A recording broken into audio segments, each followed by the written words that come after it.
Bonjour Yann, merci de me recevoir ici chez Bonjour. Shimano. Merci. Est-ce que tu peux répondre à mes questions par rapport à la marque Shimano? Donc quelles sont les marques de ce groupe Shimano, qui est un groupe finalement énorme que tout le monde connaît maintenant? Tout à fait. Alors Shimano, comme tu l'as dit, effectivement, c'est simplement le leader mondial de l'équipement vélo, des composants vélo. Le cœur de métier de Shimano, c'est la transmission vélo, comme tout le monde sait. Aujourd'hui, effectivement, au fil des années, on a développé, diversifié l'activité. Et effectivement, aujourd'hui, on a un portefeuille de produits et de marques qui est relativement conséquent.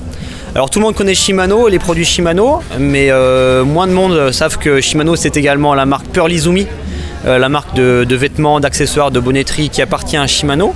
Également les composants et les accessoires pro qui appartient à Shimano, au groupe Shimano. Les périphériques, c'est ça? Tout à fait, c'est ça, ouais. Bike fitting également, les outils d'étude posturale, les appareils de mesure de prise de côte.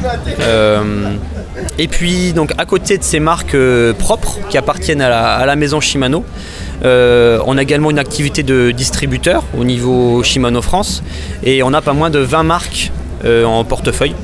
Et là on peut citer parmi les plus connues, les plus prestigieuses, la marque italienne Elite, donc les home trainers, les bidons porte-bidons, également les casques UX, casques et lunettes UX. La nutrition avec SIS. Voilà. J'ai vu que derrière il y avait de la...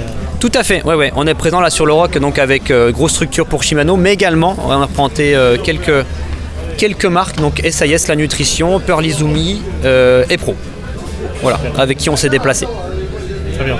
Alors Shimano, avant tout, tu l'as dit, c'était effectivement c'est de la transmission, c'est des cassettes, pédaliers, un ensemble derrière, etc. À l'origine, est-ce que Shimano, c'est pas aussi un fabricant de roulement à billes?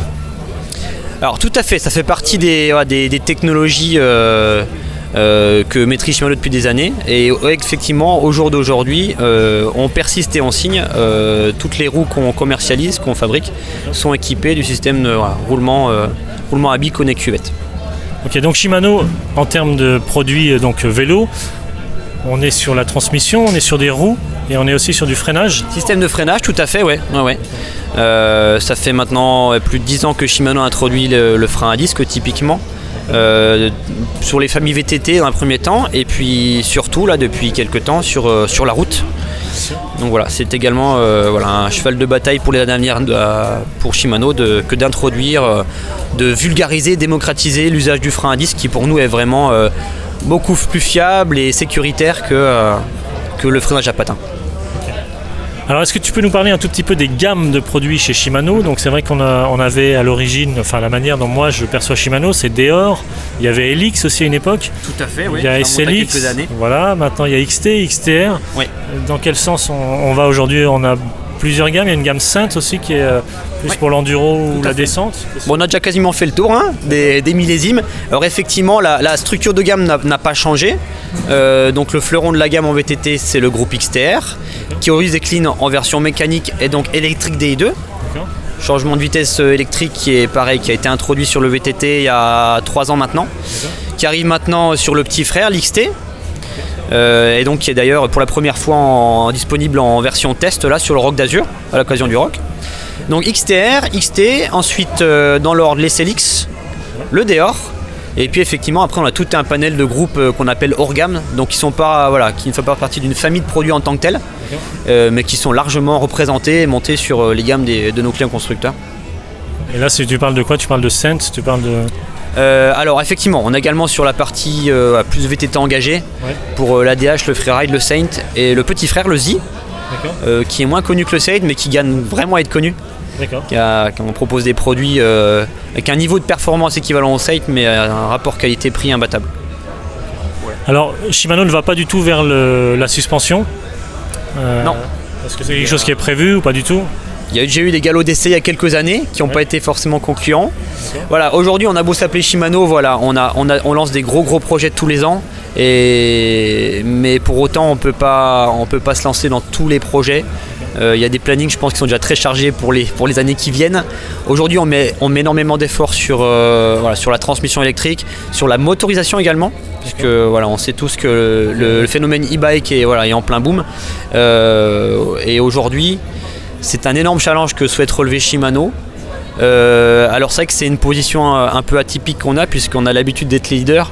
Là aujourd'hui on est clairement en position d'outsider sur la motorisation, mais c'est d'autant plus motivant et enthousiasmant de bosser sur le projet, donc qui en l'occurrence s'appelle Steps VTT, c'est son petit nom. Donc concrètement les premiers vélos équipés de la motorisation Steps seront sur le marché dans le courant du printemps prochain, 2017. Donc voilà, on a clairement hâte que les premiers vélos arrivent en boutique pour avoir leur ressenti des consommateurs. Donc la recherche et développement chez Shimano, c'est ça, on va vraiment vers des produits de transmission qui sont hyper technologiques avec une transmission et des commandes électriques, et on va aussi vers ces vélos à assistance électrique. Ouais, tout à fait, ouais. Clairement, l'objectif de Shimano, c'est quand on lance un nouveau produit, qu'on lance un nouveau développement, c'est pas de faire un copier-coller de la concurrence. Nous, on veut absolument, si on décèle le potentiel d'un nouveau produit, c'est qu'on veut apporter davantage de bénéfices aux pratiquants, au consommateur final. Donc voilà, c'est pour lancer un produit qui n'apporte rien de nouveau concrètement, ça ne nous intéresse pas. Donc c'est concrètement ce qu'on fait avec le Steps, où aujourd'hui on a vraiment des avantages à faire valoir et de nouveaux bénéfices à faire valoir par rapport à la concurrence. Très bien. Merci beaucoup d'avoir répondu à mes questions ici au Rock d'Azur. Je suis donc avec Yann au stand Shimano, sur le stand Shimano ici au Rock d'Azur à Fréjus. Merci beaucoup, à très bientôt. Merci.